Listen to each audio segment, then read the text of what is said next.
নমস্কার, আমি জয়দেব শাস্ত্রী। বাংলা চলচ্চিত্র ও টেলিভিশনের ইতিহাসে এক নাম, এক আবেগ, দোলন রায়, যিনি পর্দায় যেমন মাধুর্য ছড়িয়েছেন তেমনি বাস্তব জীবনেও ছড়িয়েছেন মানবিকতার আলো। তার অভিনয়ের মধ্যে যেমন প্রেম আছে, তেমনি আছে ত্যাগ, বেদনা আর সাহসের গল্প। আজ তিনি আমার সাথে, আমার পাশে রয়েছে নক্ষত্র আলোর মঞ্চে। আলোচনা মানে জ্যোতিষ, তন্ত্র, বাস্তু, সংখ্যাতত্ত্ব এবং ফিল্ম জগৎ নিয়ে এবং গ্ল্যামারাস দুনিয়া নিয়ে। তোমার তো যথেষ্ট নাম আছে। দিদি, তুমি তুমি দিদি, তুমি তুমি এই নাম এটা তুমি নিজের জন্য কি করছো, এর রহস্যটা কি বলো আগে সবাইকে। দিদি, যথেষ্ট সেলিব্রিটি তুমি, খ্যাতি আসে কি করলে? কিন্তু তোমার এই কথাটা আমার আটকে যাচ্ছে, মানে ভাষা পাচ্ছি না। খ্যাতির জন্য কাজ করি না দিদি, আমি কাজ করি মানুষের মঙ্গলের জন্য। বিভিন্ন জায়গা থেকে বহু বহু অ্যাওয়ার্ড পেয়েছি, এটা পাওয়া গর্বের, কিন্তু আমার কাছে আরো বড় গর্ব যখন দেখি কোনো গরিব পরিবার আমার পরামর্শে শান্তি পাচ্ছে। কারণ জ্যোতিষ তখনই সফল যখন তার জীবনের অন্ধকারে আলো জ্বালায়। যখন তার জীবনের অন্ধকারে আলো জ্বালায়, জ্যোতিষ তখনই সফল হয় তোমার জীবনটা অন্ধকার, তোমাকে আলো দেখা গেলো তুমি কোনো কাজ পাচ্ছ না, ধরো তুমি দোলন রায় একটা ফেমাস দামি অভিনেত্রী, ভালো অভিনেত্রী, সেই অভিনেত্রী চুটিয়ে কাজ করছে, হঠাৎ করে সে আর কাজ পাচ্ছে না। হয়তো আমাদের প্রফেশনে আমি বলছি দিদি, আমি তোমার কথা বলছি, জাস্ট আমি একটা এক্সাম্পল দিচ্ছি। ধরো কাজ পাচ্ছে না, এবার দোলন্দি কাজ পাচ্ছে না, এবার দোলন্দিকে যদি আমি এমন একটা কিছু করলাম, দোলন্দি আবার সেইটা ফিরে আসলো, দোলন্দির কাজের অভাব হলো না, তখন এটাকে বলে খ্যাতি। এটা হলো প্রাপ্তি, মানে তোমার অন্ধকার জীবনে আমি আলো জ্বালিয়ে দিলাম। আর এই আলো জ্বালাতে পারলেই সে খ্যাতির শীর্ষে পৌঁছাবে। তুমি কি তোমার একাডেমিতে এগুলো শেখাও সবাইকে? খুব ভালো ভালো কোশ্চেন বলেছে। আমার একাডেমি আছে, আমার 3টে একাডেমি আছে, 3টে। কোথায় কোথায়? একটা আছে আমার মধ্যমগ্রাম সারদাপল্লীতে, যেখানে তুমি আছো বসে। আচ্ছা। আর একটা আছে তোমার দেগঙ্গাতে। এবার আমার জেডি অ্যাস্ট্রো একাডেমি, যে একাডেমিতে আমি জ্যোতিষের সবটাই শেখাই, তন্ত্র শেখাই, গ্রাফোলজি শেখাই, সংখ্যাতত্ত্ব শেখাই। যে সত্যিকারে শিখতে চায় তাকে আমি শুধু কুণ্ডলিনী নয়, জীবন বোঝার বিদ্যা শেখাই, জীবনটা বুঝতে শেখাই। এখানে জ্যোতিষ, তন্ত্র, সংখ্যাতত্ত্ব, হস্তরেখা, বাস্তু সব একত্রে শেখানো হয়, বাস্তব উদাহরণ সহ। আমি চাই ছাত্ররা শুধু ভবিষ্যৎ বলে না, মানুষকে রক্ষা করতে শেখে। আর আমার এখানে যে ছাত্রছাত্রী আসে, একটা বাবা বলেছে যে আমার ছেলেকে তোমাকে দিয়ে দিলাম, তুমি তোমার মতো তৈরি করো। কতদিন লাগে তোমার এই তৈরি করতে? দিদি, যদি ডিপেন্ডস অন দ্য পারসন। না, যদি না, আমি যেরকম পার্সন হব, সব থেকে বাজে পার্সন, যে পার্সনটাকে আমি যদি দেখি যে 1% মানে চান্স আছে, আমি ওকে 3 বছরের মধ্যে এমন একজন মানে তৈরি করব, সে জ্যোতিষ জানবে, সে যোগা জানবে, সে মুদ্রা জানবে, সে ট্যারোট জানবে, সংখ্যাতত্ত্ব জানবে, এবং সে 3 বছরের মধ্যে সে এত বছর ধরে যেটা শেখেনি, ওই 3 বছরে যেটা শিখবে, এবং তার লাইফ চেঞ্জ। তোর অনলাইন আছে? অনলাইন, অফলাইন সব আছে, কিন্তু আমি বেশি বলি মানে ভালোবাসি অফলাইনে শেখাতে। ডাইরেক্ট কেন অনলাইনে কিছু কিছু জিনিস আছে যেটা ফেস টু ফেস যেটা হয়, অনলাইনে অতটা হয় না। কিন্তু অনলাইন আমার আছে, অনলাইনে আমার 900 জন ছাত্রছাত্রী আছে অনলাইনে শেখে। কি তোমার লিংকটা কি? আমি দিয়ে দেবো, তুমি শিখবে দিদি। আমি একটা কথা বলি, মানে তোমার এই কিছুদিন আগে একজন এসছে, মানে এত ভালো মিষ্টি একটা মেয়ে, সে তো অভিনয় করছে, ও বলছে আমি শিখবো এটা। না, এটা ইন্টারেস্টিং, আমি এটা রিয়েলি শিখবো। ইন্টারেস্টিং। আমার বরাবরই না এগুলোর উপর একটা নেশা আছে। এগুলো মানে হাত দেখা দেখি না, মানে আমি রেকি করেছি জানো তো। বাহ বাহ, তো মানে তুমি কত ডিগ্রি করে? হ্যাঁ 5 ডিগ্রি। হ্যাঁ, রেকি করেছি। তারপরে এখন তো শিবযোগ করছি। তো তার আগেও আরেকটা করেছিলাম, সেখানেও আমি এই কি বলে আমাদের রবিশঙ্করের যেটা, আচ্ছা আচ্ছা, হিলিংটা করছো। এই রবিশঙ্করের যেটাতে হিলিং আছে, মৌন আছে, আমি 7 দিন মৌন নিয়েছিলাম। বাহ বাহ বাহ। একদম মন, মানে তুমি দিদি, বই, তুমি যে শিখতে বা তুমি যে শিখেছো, তো তার মধ্যে কিন্তু একটা, তোমার মধ্যে কিন্তু একটা মানে জ্যোতি আছে, একটা ভাইব না না আছে। বাবা অত শত বললো না না। না না, আমার আমি খুব ইন্টারেস্ট আছে, বললাম না তোমাকে যে কি আছে ব্যাপারটা কি। তবে জ্যোতিষ ব্যাপারটা যে প্রচন্ড একটা বিশাল ব্যাপার, অত আমার সময় ধৈর্য কোনোটা নেই, সেটা হয়তো পারবো না। কিন্তু এই ব্যাপারটা যোগা, মেডিটেশন, এই শিবযোগ, এটা আমি ভীষণ তোমাকে ভালো একটা লাগে। কথা বলি দিদি, রাজযোগের নাম জানো তো? রাজযোগ হুম শুনেছো তো? হুম। জানো দিদি, রাজযোগ করেও অনেক সমস্যার সমাধান করা যায়। রাজযোগ, আর রাজযোগ সবাই করতে পারে না। আমরা জানি যোগ মানে হলো কয়েকটা আসন, প্রাণায়াম, মুদ্রা, তা নয় কিন্তু। যোগের মধ্যে না অনেক না কিছু সেটা আছে। তো হঠযোগ, যেটা করেছে পতঞ্জলি সব আছে। এই যে স্বামী বিবেকানন্দ নিজে হঠযোগটা তুমি করতে পারবে, কিন্তু রাজযোগটা করাটা গুরু ছাড়া সম্ভব না, নয়। গুরু ছাড়া হবে না তো, দীক্ষা না থাকলে হবে হবে না। না। আমি কিছু মেডিটেশন শেখাই। আমি তোমাকে দিদি, এখন মিডিয়াতে তো অনলাইনে সবাই দেখছে, আমি বলছি না, কিন্তু কিছু এমন রাজনীতিবিদ বা কিছু এমন শিল্পপতি আছে যারা আমার ওই মেডিটেশনটা করে, এবং ওই মেডিটেশনটা করে তারা রসদ পায় ভিতর থেকে। হ্যাঁ, আমি তোমায় বলি দিদি, আমি 3 দিন না খেয়ে থাকতে পারবো। এটা তো যোগ একটা। 3 দিন, 4 দিন পারবো না, সেটা এখন আয়ত্ত করতে পারিনি।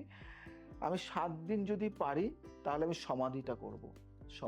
আমি 3 দিন পারি দিদি না খেয়ে থাকতে, কিচ্ছু না, নির্জলা, মানে জলও খাবো না। 3 দিন আমি আয়ত্ত করতে পেরেছি।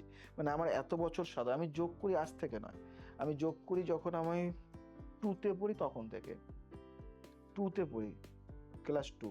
তো ওই যোগার মধ্যে এতটা ভাইব। আমার একটা মিশন আছে, যেটা জয় যোগ মিশন নামে, এবং ওই মিশনে আমাদের কাজ চলছে।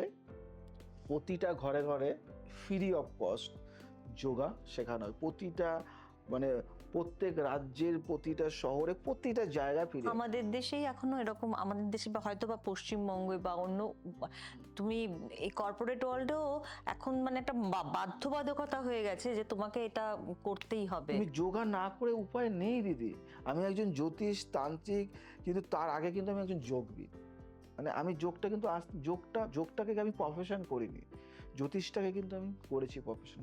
কেন যোগটাকে প্রফেশন করিনি কেন? এটা আমার অন্তর্শক্তি এটা নিয়ে আমার একটা আলাদা কিছু করার একটা পার্ট চলছে। কেন আমি একটা দিন এমন আনবো, মানে আমি তোমাকে বললাম দিদি, আজও পর্যন্ত, কেন আমার না ভালো লেগেছে তোমাকে, মানে আজও পর্যন্ত অনেকে এসছে, আমি তাদের সামনে এটা বলিনি, মানে মানে বলতে চাইনি বা বলিনি, যেহেতু তুমি যোগটাকে ভালোবাসো বা তুমি এটা বোঝো। আমি এমন একটা আনতে চলেছি বা কাজ চলছে, সেটা শুরু হবে হয়তো 2026-এর মানে বা মানে 27-এ, যেখানে কোনো রেমেডি লাগবে না, কারো কোনো পাথর, কবচ, তাবিজ কিচ্ছু লাগবে না। যোগার দ্বারা সমস্যার সমাধান। আমি যোগার দ্বারা কিন্তু, মানে আমাদের শরীরের কোনো সমস্যা, নার্ভের কোনো সমস্যা, কোনো শারীরিক কোনো প্রবলেমস, মানে হাড়ের ব্যথা, কাঁধের ব্যথা, বুকে ব্যথা, নেচার শরীরে ইজ দ্য ব্যথা, বেস্ট হিলার। কিন্তু দিদি, যোগ দিয়ে কোনোদিন শুনেছো মনের ব্যথা সারানো যায়? দেখো, আমি এতটা কিছু বলার মতন আমি হয়তো কিছুটা উপলব্ধি করি, কিন্তু আমি বলার জায়গাটা একদম, রাখি না। আমি তোমায় বলি দিদি, যোগ দিয়ে মনের ব্যথা সারানো যাবে। যাই তো। এটা রাজযোগের একটা পার্ট। যোগ দিয়ে অর্থ দূর কষ্ট করা যাবে। ধরো তোমার বাড়িতে কলহ, শান্তি নেই, আমি যোগ দিয়ে, এখন যদি কেউ ভাবে যে আমি এই যোগ দিয়ে আমি এখনই সারাবো, না, এই যোগের অনেক প্রসিডিওর আছে, প্রোটোকল আছে অনেক। অনেক ব্যাপার। এই যোগ সেই যোগ নয়, সেই হঠযোগ নয় আমি গিয়ে আসন করলাম, আমি সর্বাঙ্গ আসন করলাম, আমি হলাসন করলাম, আমি পদ্মাসন করলাম, ভুজঙ্গাসন করলাম, তাহলে যে তোমার অর্থ কষ্ট দূর হবে তা নয়। যোগের অনেক মার্গ আছে, আর সেই মার্গ নিয়ে জয়দেব শাস্ত্রী চলে। এবং আজকে দিদি আমি তোমাকে বলি, আমি রাজযোগের একটা জায়গায় যাচ্ছি।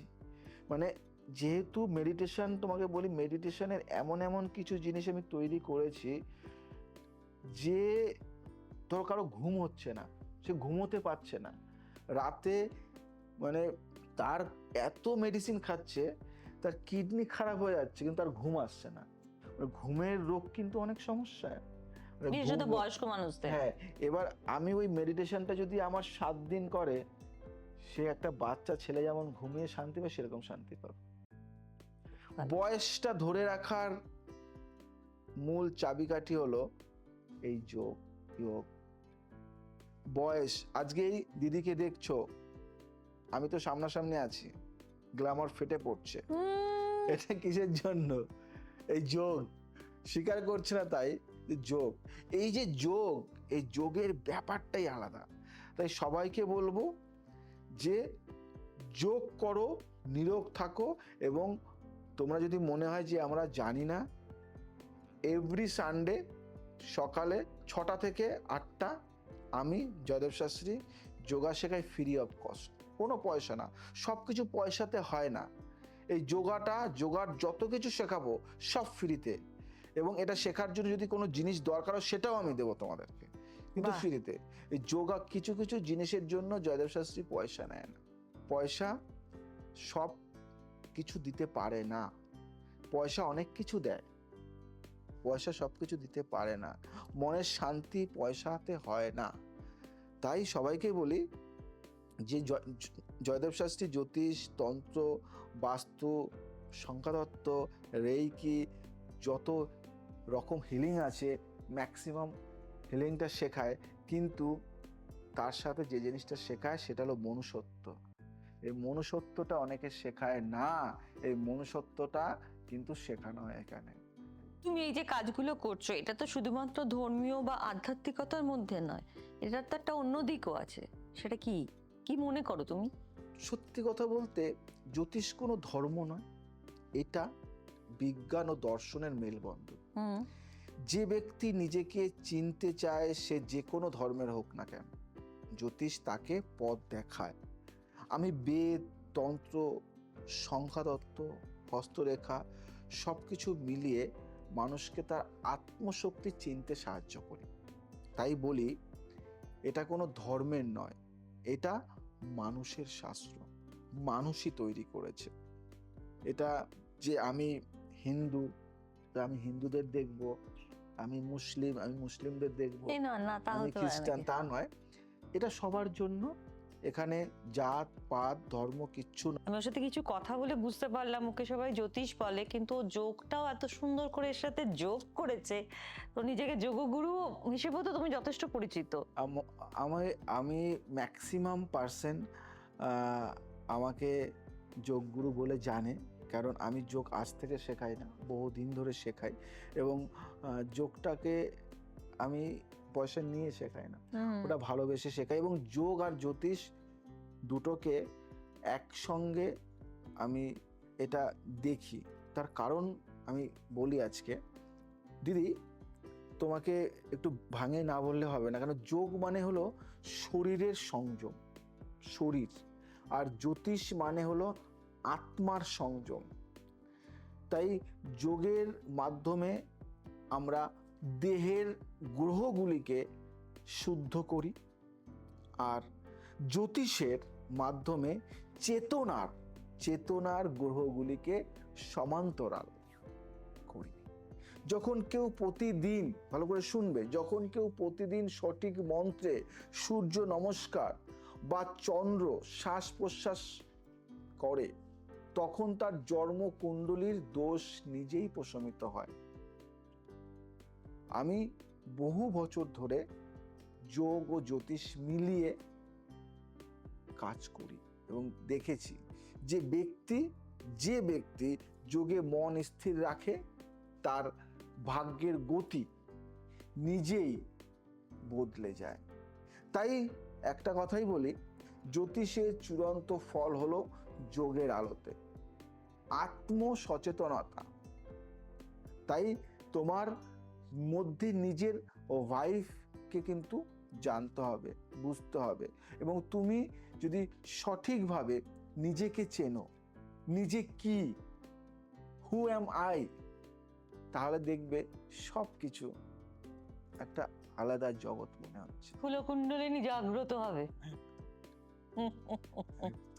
আচ্ছা, তুমি একটা নাকি নতুন মানে অ্যাস্ট্রো স্পিরিচুয়াল ট্যুর শুরু করেছো, সেটা কি বলো না একটু বুঝিয়ে বলো। এটা দিদি, এটা এই ভারতবর্ষে ফার্স্ট আমি শুরু করি, প্রথম। কি ব্যাপারটা কি? এটা তিনটে শব্দই আমার কাছে খুব ভালো লাগছে, মানে ভালো, আমার আমার পছন্দের, অ্যাস্ট্রো, স্পিরিচুয়াল অ্যান্ড ট্যুর।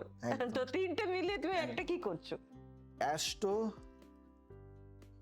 বোঝায় এই যাত্রা কোনো সাধারণ তীর্থ নয় দোলনদীপ, এটা আত্মার তীর্থ।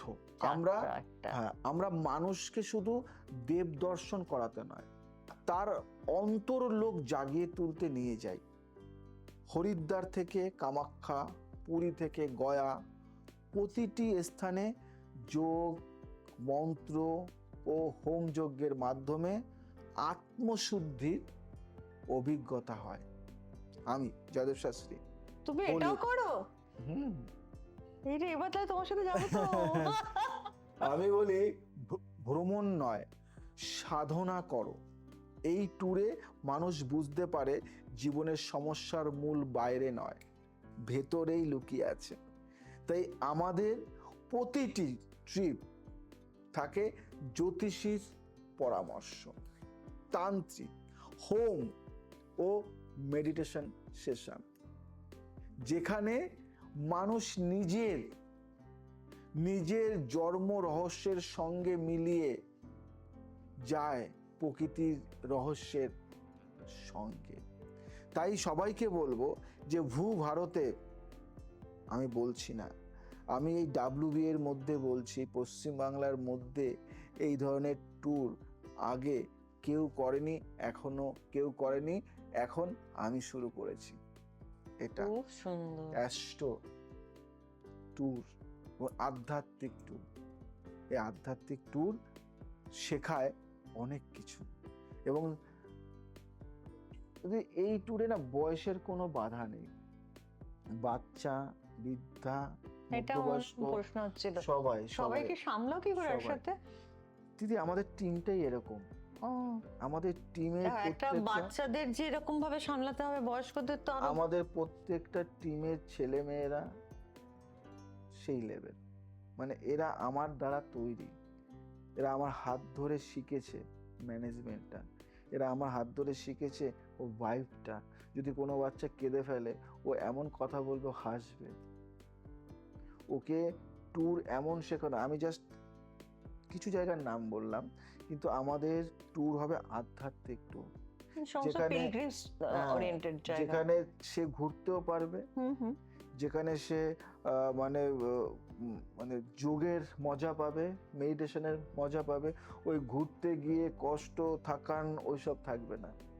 মানে একটা রোগ নিয়ে যদি যায়, রোগটা সেরে চলে আসতে পারবে বাড়িতে। মানে ঘুরতেও যাওয়া হচ্ছে, চলে আসছে। এটা ইনকামের জন্য করা হয়নি দিদি, কেন এটা রোজগারের জন্য না। মানে ওরা ঘুরতে, ওরা নিজেরা দেখবে বাজেট কত হচ্ছে, সেই অনুযায়ী পে করবে। এরকম নয় যে এখানে মানে রোজগার, এটার জন্য ইনকাম, এটার জন্য এত, তা নয়। একটা থাকা, খাওয়া, শেখানো, হোটেল, সমস্ত কিছুর তো একটা চার্জ রয়েছে। নিজেরা জানে, আজকে যারা ঘুরতে যায় তারা জানে, কিন্তু সেই অনুযায়ী পে করবে তারা। এটা নয় যে এত টাকা বাজেট, এর মধ্যে থেকেই তোমাকে সবাই যেতে পারবে। এবং এখানে আধ্যাত্মিক ওই ফুর্তি করার জন্য বা ইসের জন্য এই জায়গাটা নয়, আধ্যাত্মিক জায়গা। এবং সে অনেক মায়েরা রয়েছে টাকা দিতে চায়, ঘুরতে যেতে চায়, কিন্তু অনেকে নেয় না। বয়স্কদের নিয়ে যাবো, কি হয়ে যাবে রাস্তাঘাটে, কি হবে, নেয় না। আমরা নিয়ে যাই, আমরা সেই মাদেরকে নিয়ে যাই ঘুরতে। সেই মা চায় যে সে তারাপীঠে যাবে, সেই মা চায় আমি মন্দির দেখতে যাবো, নবদ্বীপে যাব, ইস্কন দেখব। সেই মা চায় যে আমি নলহাটি যাব। সেই মা চায় যে আমি কামাখ্যা ঘুরবো, সেই মা চায় যে আমি একটু আধ্যাত্মিক কিছু স্থানে গিয়ে আমি একটু ঘুরে আসবো। আমি তো ঘুরতে পারিনি, ছেলে মেয়েদের পড়াতে শেখাতে গিয়ে সময় চলে গেছে, কাজে আমি একটু ঘুরতে চাই এখন, কিন্তু নেয় না, আমরা নিই তাদেরকে। আচ্ছা, তোমার কল্পতরু উৎসব নিয়ে তো সবাইকে খুব বলছে, এটা বিশেষ কি মানে কি করতে চাইছো?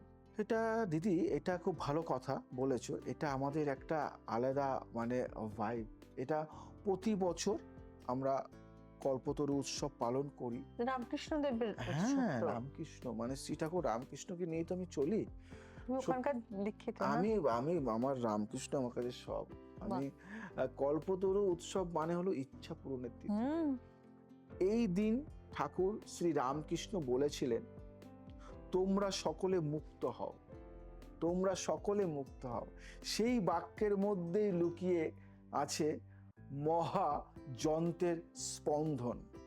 আমি প্রতি বছর এই দিনে মানুষের ইচ্ছা পূরণের এক বিশেষ ইচ্ছা পূরণ যজ্ঞ করি। এখানে জ্যোতিষ, যোগ ও তন্ত্র তিনের মিলন ঘটে। মানুষ তার মনের গভীরে যা চায় সেই ইচ্ছা মহাশক্তির কাছে প্রকাশ করে। এই কল্পতরু উৎসব আসলে আত্মা ও মহা জগতের মেলবন্ধনের দিন। তাই আমি সবাইকে আহ্বান জানাই, এসো এসো, নিজের ইচ্ছাকে সঠিক শক্তির হাতে সমর্পণ করো, এবং তোমাদের যদি কোনো সমস্যা থাকে, এনি টাইপ অফ প্রবলেমস, সেই দিন কিছু এমন দৈব প্রতিকার দেওয়া হয় ফ্রি অফ কস্ট, মূল্য ছাড়া। সেই জিনিস নিয়ে তার ইচ্ছা পূরণ হয়। তাই ইচ্ছা পূরণের দিন কাতারে কাতারে লোক আসে। দিদি, এই দিন সবাই সব কাজ বাদ দিয়ে এখানে আসে। কেন আসে? এখানে আসে ও ভাইব্রেশন পেতে, অনেক ও ভালো কিছু পায় দিদি এই দিন। তুমি তন্ত্র নিয়েও কাজ করো না? হ্যাঁ, তন্ত্রই তো তোমার অনেক। দেখে মনে হয় না লোকে তন্ত্র যারা করে তাদের দেখতে কিন্তু খুব ভয় পায়। এটাই, এটা একটা ভালো জিনিস বলেছে দিদি। মানে সবারই মনে প্রশ্ন যে ভয় কেন, মানে এত ভয় কেন? উল্টো পাল্টা কিছু হয়ে যায়, ভালো হলো না খারাপ হলো। তন্ত্র মানে শক্তির বিজ্ঞান। আজকে আমি বলি, আমি পাল্টেছি এই জায়গাটা, তন্ত্র ওই ভেষধারীতে আমি পাল্টেছি। তন্ত্র মানে শক্তির বিজ্ঞান, কিন্তু মানুষ শক্তিকে বুঝতে না পেরে ভয় পায়। তন্ত্র কোনো কালো জাদু নয় দিদি, কালো জাদু নয়। এটা নিজের ভেতরের অন্ধকার আলোর দিকে ফিরিয়ে দেওয়ার প্রক্রিয়া। কামাখ্যা, তারা, শ্মশান, এই শব্দগুলি ভয় নয়। সে তো রামকৃষ্ণদেব নিজেও তন্ত্র সাধনা করেছেন। হ্যাঁ, এগুলি জাগরণের প্রতীক। আমি বিশ্বাস করি তন্ত্র মানে ভয়কে, ভালো করে শুনবে, তন্ত্র মানে ভয়কে জ্ঞানে রূপান্তরিত করা। আমি তন্ত্রকে ব্যবহার করি, ভালো করে শুনবে, আমি তন্ত্রকে ব্যবহার করি রোগ নিরাময়, মানসিক ভারসাম্য ও ভাগ্য উন্নতির জন্য। কারণ তন্ত্রই শেখায় ভালো বা আলো তখনই জ্বলে যখন তুমি অন্ধকারকে স্বীকার করো। কি বুঝলে? আলো তখনই জ্বলে যখন তুমি অন্ধকারকে স্বীকার করো, কিন্তু অন্ধকারকে স্বীকার না করলে আলো জ্বলবে না। তাই তন্ত্র একটা অন্য পথ, অন্য রাস্তা। তার জন্য ও ভেষধারী না, ও ভরণধারী না, তার জন্য ভণ্ডামি নয়। তন্ত্র করতে গেলে নলেজ দরকার, পাওয়ার দরকার, শক্তি দরকার। আমি শেখা আমার বাবার কাছ থেকে। আমি এত ভালো ভালো গুরু পেয়েছি যারা। তোমার বাবাও এটা করতেন? হ্যাঁ, বাবা তন্ত্রর মানে খাজানা। বাবা কিন্তু জানো দিদি, তোমায় বলি, কিন্তু উনি কোনোদিনও মানে এটাকে ব্যবসা হিসেবে নেয়নি। মানে তোমার এটা তাহলে ডিএনএ বাই ডিএনএ? একদম একদম। 14 তুমি ফেস, ও বাবা, ফেস রিড করো? Face read. আমার ফেস রিড করে কি বুঝছো? কি জানতে চাও বলো? এই রে, না না না, কিছু আমি জানতে চাই না, তুমি কি বুঝতে পারছো বলো। একটা কথা বলি সবাইকে, সবাইকে বলি, ইটস ওক না? মুখ হলো আত্মার দর্পণ। তোমার মুখটা না তোমার আত্মার দর্পণ। প্রত্যেক মুখে লেখা থাকে তার জীবনের নকশা, প্রত্যেক মুখে। আমি যখন কারো মুখ দেখি, চোখের কোণে বলি রেখা, ঠোঁটের বাঁক, ভুরুর দূরত্ব, এই যে ভুরু তার কতটা গ্যাপ, সব বলে দেয় তার অতীত, বর্তমান ও সম্ভাব্য ভবিষ্যৎ। ফেস রিডিং মানে ভবিষ্যৎ বাণী নয়, বরং চরিত্র বিশ্লেষণ। অনেক অভিনেতা, ভালো করে শুনবে, অনেক অভিনেতা, অভিনেত্রী, রাজনীতিক বা রাজনৈতিকবিদ, এমনকি ডাক্তাররাও আমার কাছে আসেন তাদের মুখের শক্তি চিনতে। আমি বলি, তুমি যদি নিজের মুখের রেখাগুলিকে বোঝো, তবে তুমি নিজের জীবন পথও বুঝে ফেলবে। দিদি তুমি বলো না, আমি যদি রাগ করে থাকি তুমি বুঝতে পারবে না আমায় দেখে? বুঝতে পারবে না? হ্যাঁ, আবার বুঝতে না দেওয়ার মতো লোকও কিন্তু আছে, মানে যারা তুমি ফট করে, খুব এক্সপ্রেসিভ নয় যারা। আচ্ছা, আমি ধরো হাসবো, তুমি বুঝতে পারবে না। আমি ধরো আনন্দ হচ্ছে, তুমি বুঝতে সেটা পারবে তো স্বাভাবিক, স্বতঃস্ফূর্ততা বোঝা যায়। এই কিন্তু যে- কি পৃথিবীতে এমন মানুষও আছে যারা স্বতঃস্ফূর্ত ভাবে নিজেদেরকে প্রকাশ করে না? না, তুমি কেমন কিছুটা সাধারণ মানুষ না বুঝতে পারলেও আমরা বুঝতে পারি যে তোমার ফেসটা দেখে তুমি কেমন। এটাও কি তোমার- শেখানো যায়? ফেস রিডিং কোর্স করাই তো, আমি শেখাই। ফেস রিডিং এমনও আছে, আমি ফেস রিডিং এর পিডিএফ বানিয়ে দিয়ে দিই। তোমাকে 7 দিনে শিখিয়ে দেবো, তুমি ফেস রিডিং শিখতে পারবে।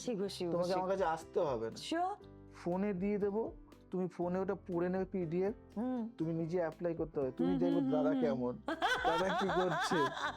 তুমি না সবাইকে না, আমাদের কেন জরুরি ভাবো, আমাদের তো প্রতি মুহূর্তে নতুন নতুন লোকের সাথে দেখা হয়।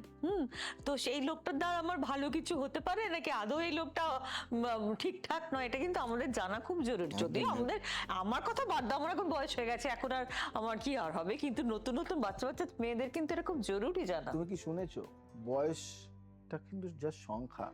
শুনবো না কেন, সেটা তোমরা বলো, আমরা বলি, কিন্তু কাজের জায়গায় বয়সটা যা সংখ্যা, বয়সটা এখন দেখা গেছে যে 30 বছর বয়স তাকে বুড়ো লাগছে। গ্রাফোলজি বা হাতের লেখা দেখে ভবিষ্যৎ জানা যায় দিদি। হাতের লেখা দেখেও ভবিষ্যৎ জানা যায়। হ্যাঁ, জানা যায়। হ্যাঁ, একেবারেই সম্ভব। তুমি পুরো এগুলো সব মানে গুলে খেয়েছো সব? একদম একদম, আমার কাজ দিদি এটা। হাতের লেখায় মস্তিষ্কের নকশা, তোমার দিদি তুমি যে লিখছো, তোমার এটা কতটা গোল, টি কতটা উঁচু, ওয়াই এর লেজটা কতটা গভীর, সব বলে দেয় তুমি কতটা আত্মবিশ্বাসী, রাগী বা স্নেহশীল, মায়াময়ী। আমি বহু বছর গ্রাফোলজির মাধ্যমে মানসিক সমস্যা নিরাময় করেছি। এক ছাত্রের, একটা কথা বলি, এক ছাত্রের আত্মহত্যার প্রবণতা, আমি শুধু তার হ্যান্ডরাইটিং দেখে বুঝে থামতে পেরেছিলাম যে এ তো মরবে, এ তো আত্মহত্যা করবে। তাই আমি বুঝে তাকে থামাতে পেরেছি। তাই বলি, লেখা শুধু অক্ষর নয়, এটা অন্তর্জগতের ডাক। আমি দেখি যে ছেলেটি এসছে আমার কাছে, তার নাম আমি বলেছি, আমি প্রথমেই তাকে নাম লিখতে বলি, তোমার নামটা লেখো। এটা সে জানে না যে আমি বিচার করছি। ও নামটা লিখলো, নাম লেখা দেখেই বুঝলাম তার মনে কষ্টে ভুগছে এবং সে আঘাত পেয়েছে তার প্রেমিকার দ্বারা, এবং সে সুইসাইড করতে যাবে, আত্মহত্যা করবে। সে রেডি করে রেখেছে। সে শুধু আমার কাছে যে আমি যদি ওকে শান্তি পাবো তো।